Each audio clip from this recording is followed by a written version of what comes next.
Oops. All video game music.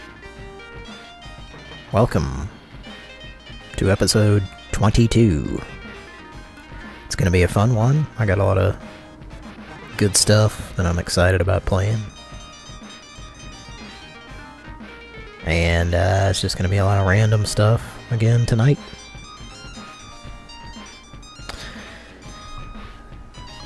And what you're hearing is Magic Sword, the arcade. It says that it's an unused track, at least where I got this from, but I think it is used. I know it's used on the Super Nintendo one. You can kind of hear an example of something I talked about not too long ago. The drum samples and how they don't quite hit right. That song is one of the lesser offensive ones on the game, but one reason why the Super Nintendo one has better versions of the songs, in my opinion. But anyway, fun arcade game. I always liked it. Sorry if I'm too loud here, I just saw it max out on the meter, but anyway. Let's start things off with a game called Wolfchild.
Well, that was a little tune from a game by Irem called Air Duel.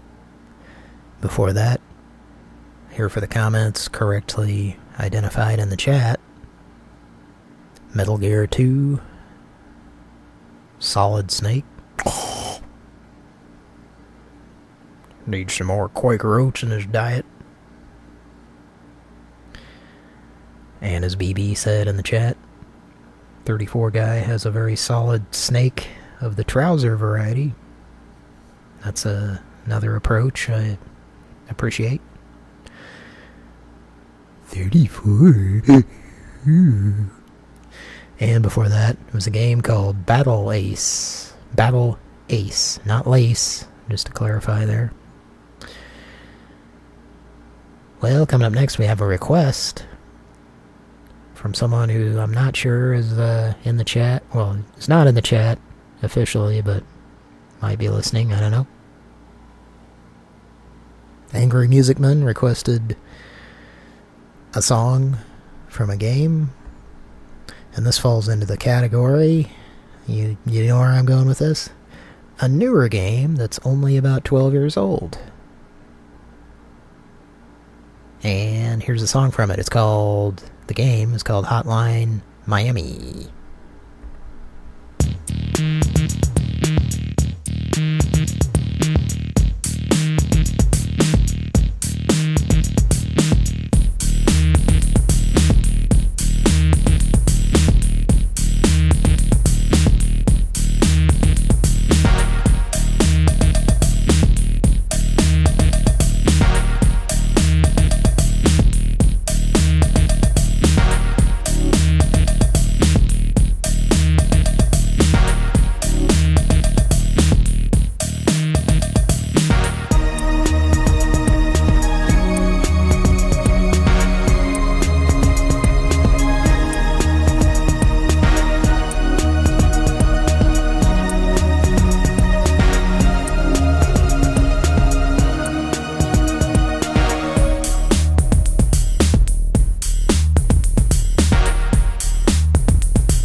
New from KTEL Records, 22 explosive hits, 22 original stars, Gallery. Oh, it's so nice to be with you. The great Sammy Davis Jr.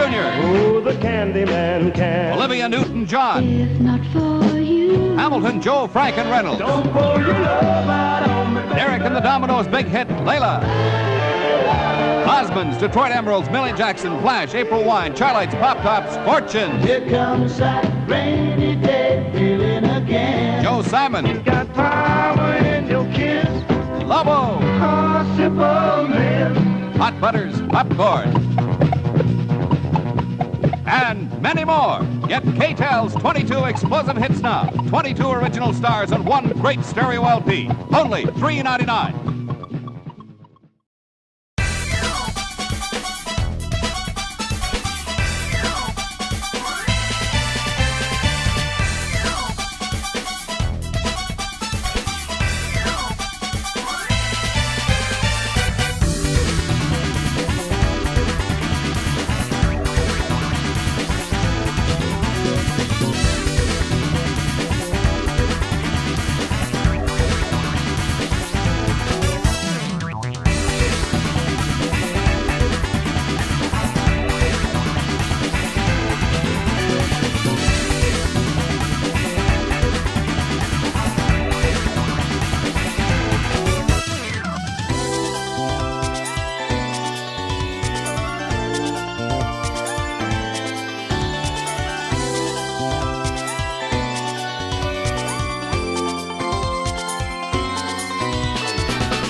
That was a game called Castlevania Rondo of Blood.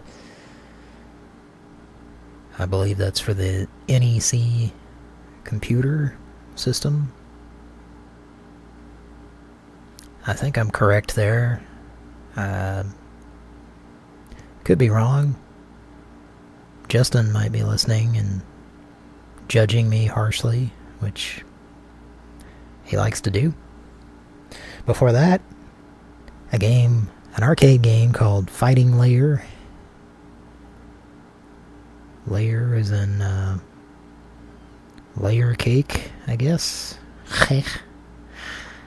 Apple cake. I got several layers. There's a Granny Smith on the apple cake. And there's Washington. And there's Honey Crisps, hun. Okay, I'll stop that. Before that, Pac in Time.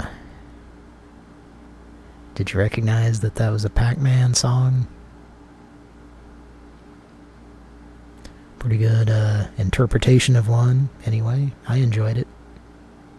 Hope you did too. Hope you enjoyed it.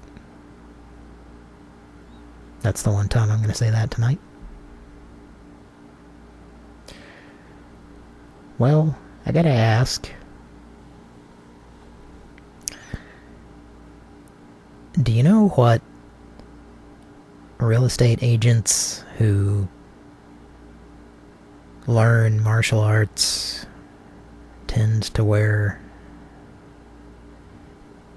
if they work for Century 21? I'll tell you, this would have been more fitting for episode 21, but oh well, we're a little bit late, as I tend to be. Although I'm trying not to be so much these days, because nobody likes a person who's late all the time, right? Then again, some of the best stuff happens late, you know? Anyway, you know what they wear? Karate Blazers, that's the name of this game.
That was from Salamander 2 Arcade by Konami. And before that, You're Weekly Wise. Did you notice? Could you tell that was Dave Wise? That was from Wizards and Warriors X, Fortress of Fear for Game Boy. I played that game a little bit. I never actually played it. You know where I played it was in, I think it was 1989, when they had the Nintendo, whatever they called it, the championships or whatever. It coincided with The Wizard, starring my son. So they had these Nintendo conventions, kind of, and you could play these games that weren't out yet on Nintendo and Game Boy. And that was pretty much it, because Nintendo didn't have anything else out at the time. But they had the actual, like, you could play against other people on this big stage, which was depicted in The Wizard. But I played, oh man, that was a lot of fun. They had Ninja Gaiden 2, and I remember playing that. They had there was like the end screen, like somebody had beaten it and it was frozen on that. And the way I remember it, it was like over a weekend, and we either went a couple of days in a row, or it was like throughout the one day that we did go. I'm not sure, but when we first, we being me and my brother, there were games, they just had like individual monitors with the display, probably like the Play Choice type displays. It was really cool at the time, you know. But there would be games that someone beat it, so it was just like if it was a game that just sat there on the end screen when you beat it, then it was just sitting there. And then it was like either later in the day or we came back the next day, and then they started like pressing a button and like killing the power to all of them at once, like every 15 or 30 minutes or some increment, so that you couldn't beat the games and have that happen. And then I was like, wow, this sucks. I played Journey to Silius, however that's supposed to be pronounced, for the first time there, and I got pretty far into the game, and then it did the automatic reset, and it pissed me off. I did that with a lot of games, and I think Wizards and Warriors for Game Boy was one of them. I played... well, first of all, Game Boy was brand new at the time, so I played Tetris for Game Boy for the first time there. Yeah, anyway. So many games that were not out yet. And it was a lot of fun. Anyway,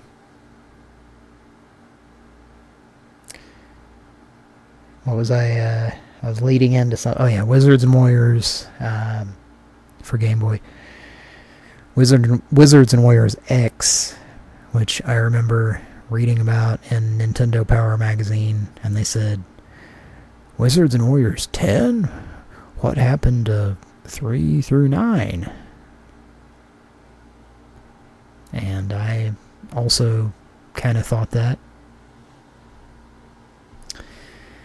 The same thing kind of happened with Mega Man X. Me and my friends were like, oh, it's Mega Man 10. What happened to Mega Man 7 through 9, you know? Well, we eventually got Mega Man 7 through 9, but the fact was it was just X. It wasn't the Roman numeral. Which is a little bit confusing because the Mega Man games for Game Boy did use Roman numerals. But anyway, I was going to talk about, just briefly, the next song we're going to play. Related to that, I have a specific memory of when I played a game at a 7-Eleven, probably around 3 in the morning one night. I had my friends, a group of friends, stay the night at my house. It was my birthday party, I guess. My parents didn't, they didn't do a lot other than just let me have a bunch of friends over for my birthday, and that was fine. That's all I wanted. Part of that was we rented some movies and maybe video games, but might have just been movies. But I definitely remember Robin Hood Men in Tights, and enjoying the hell out of that.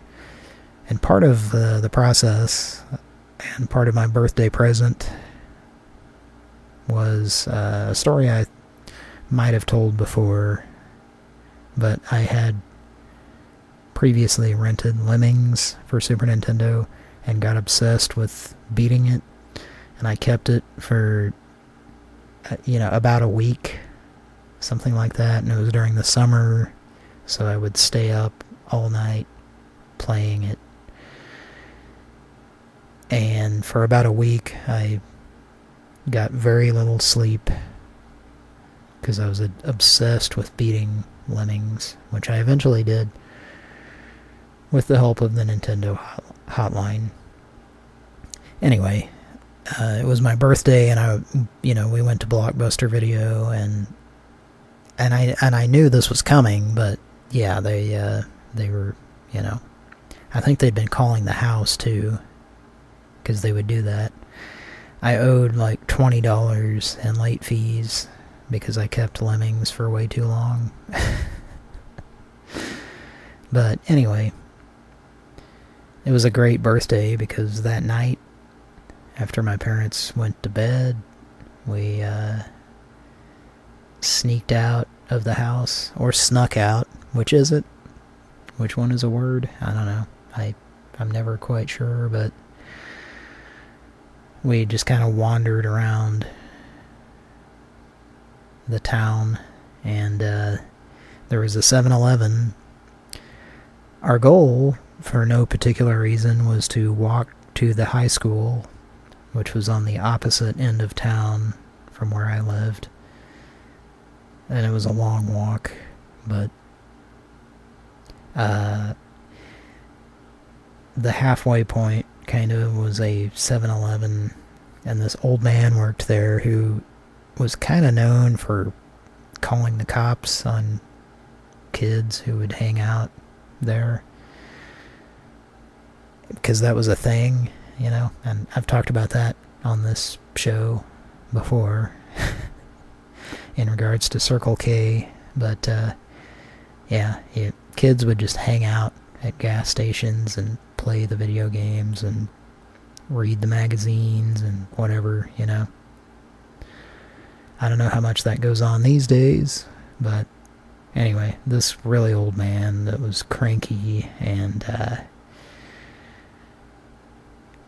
we hung out there for, you could only hang out there for a certain amount of time, and then you knew that the cops might show up and, arrest you and call your parents for being a nuisance, I guess. But the first place I ever saw Lethal Enforcers was that night. And I thought it was pretty cool game. And we're going to listen to some music from part 2 of Lethal Enforcers, which apparently takes place in the Old West.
Well, if that song sounds a little bit familiar, I've played kind of a version of that song that appears on a game called Lemmings.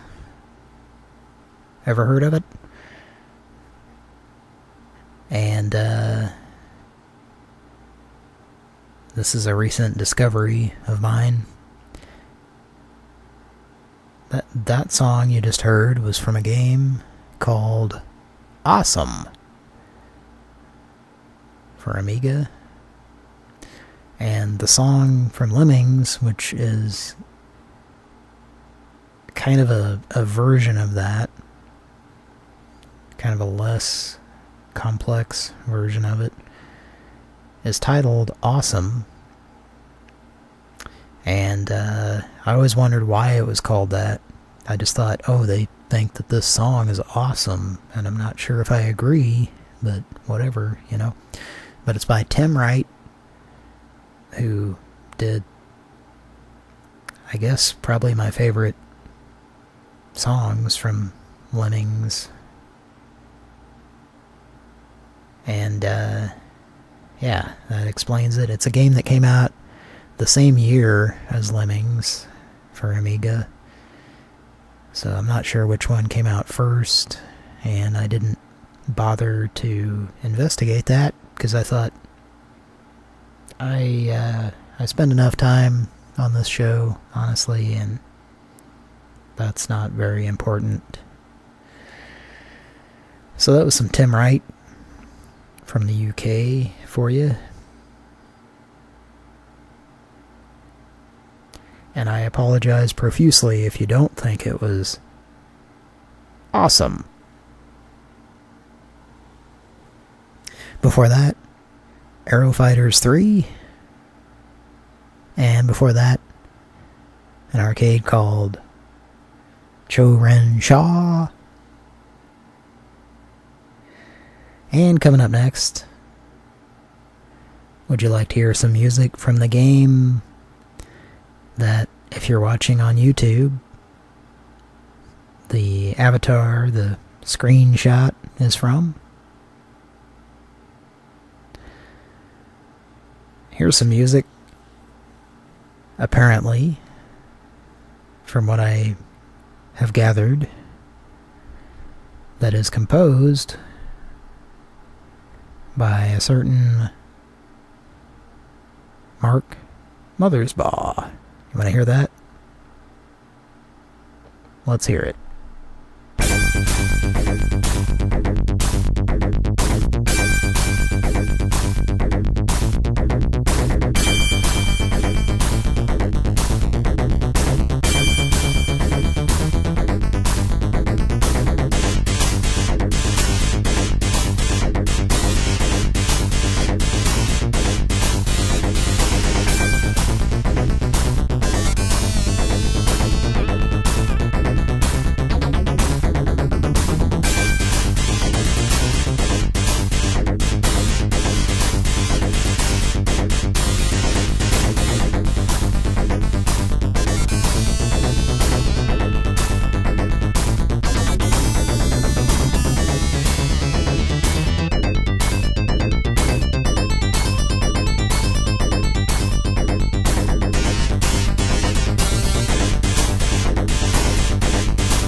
Sorry about my tow truck breaking down. What do you suppose the odds were on that one? You can just set those down anywhere. Oh, that's okay. I'll carry them right into the kitchen for you. No. We like to unload our own groceries. It's kind of a family thing. I know what you mean. We're the same way. Well, how much do I owe you then, Bert? Well, the tow was $49, but then I owe you $63.50 for the new battery. Of course, your wife sat on my glasses, so let's see. 3, 8, carry the 4. Call it $50. But who owes who? That's a good one. Cash will be fine. Here you go. You know, I hate taking this money from you. You folks are gonna have to shell out plenty to get that car fixed. Well, how much do you think it'll be? Well, you're looking at a couple of grand to repair the engine, and another deuce for the differential. Plus your tires are shot. That's got to run you. Carry the 4. I think we get the picture. Yeah, and also you may want to consider a new set of brake pads. We should have never told you with the emergency on. My mistake. You're too kind. I'm sorry, I got a grease spot on the carpet. No. I'm sure that this will take care of it. It's my fault. Don't worry A little about cleaning it. fluid. Thanks again. See you, Bert. You can come out now, Alf.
Well, that was a game by Konami called Crisis Force for Nintendo or Famicom. And before that, Spin Dizzy 2. And before that, a game called Soul Dam.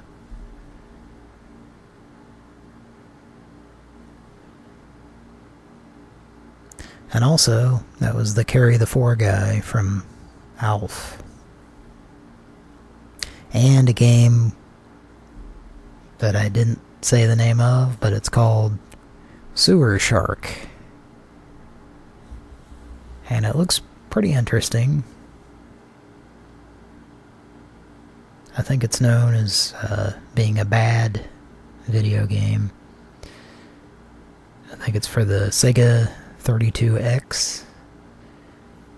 But, looks pretty interesting to me. It's got that guy, that character actor.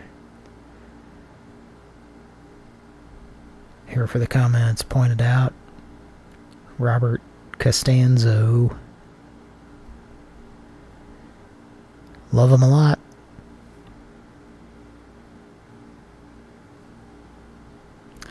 And coming up next, here's an arcade by Sega. Same composer from Shinobi. It's a game called Crackdown.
Well, that was from a game called Super Volleyball.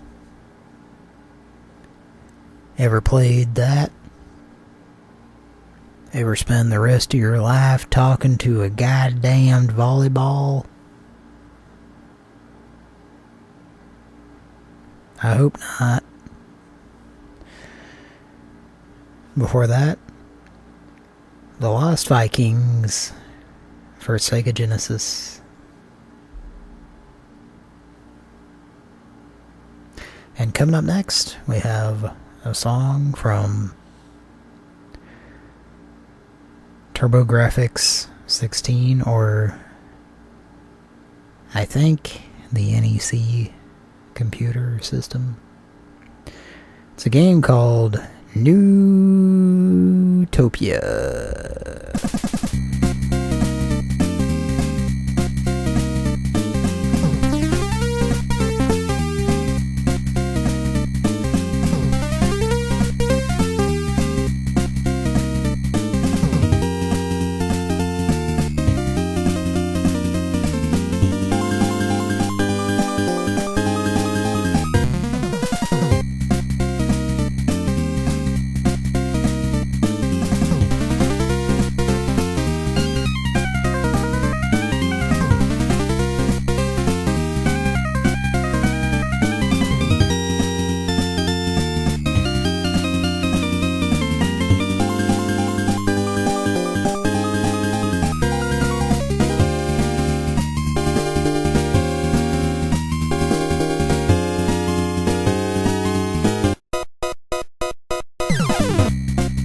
Well, that was from Project X.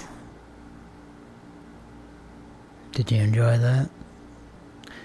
Well, thanks for listening tonight, folks. I think it's been a fun selection of music. And we're going to leave you tonight with music from a game called Night Arms. So pay close attention and make sure you learn everything you're supposed to learn from this. And until next time, Gadookin.